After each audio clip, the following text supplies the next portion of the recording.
The Patchwork Girl of Oz. Written by L. Frank Baum. Narrated by Oliver Thompson.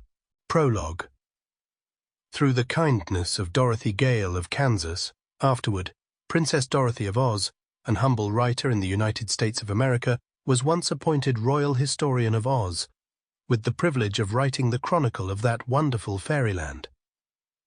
But after making 6 books about the adventures of those interesting but queer people who live in the land of Oz, the historian learned with sorrow that by an edict of the supreme ruler, Ozma of Oz, her country would thereafter be rendered invisible to all who lived outside its borders, and that all communication with Oz would, in the future, be cut off. The children who had learned to look for the books about Oz, and who loved the stories about the gay and happy people inhabiting that favored country, were as sorry as their historian that there would be no more books of Oz stories. They wrote many letters, asking if the historian did not know of some adventures to write about that had happened before the land of Oz was shut out from all the rest of the world. But he did not know of any. Finally, one of the children inquired why we couldn't hear from Princess Dorothy by wireless telegraph, which would enable her to communicate to the historian whatever happened in the far-off land of Oz without his seeing her, or even knowing just where Oz is. That seemed a good idea.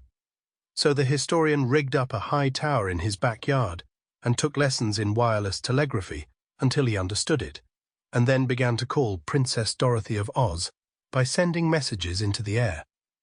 Now, it wasn't likely that Dorothy would be looking for wireless messages or would heed the call. But one thing the historian was sure of, and that was that the powerful sorceress Glinda would know what he was doing and that he desired to communicate with Dorothy. For Glinda has a big book in which is recorded every event that takes place anywhere in the world, just the moment that it happens, and so of course the book would tell her about the wireless message. And that was the way Dorothy heard that the historian wanted to speak with her, and there was a shaggy man in the land of Oz who knew how to telegraph a wireless reply.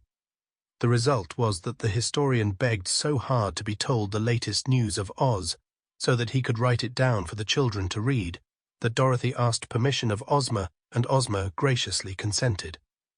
That is why, after 2 long years of waiting, another Oz story is now presented to the children of America.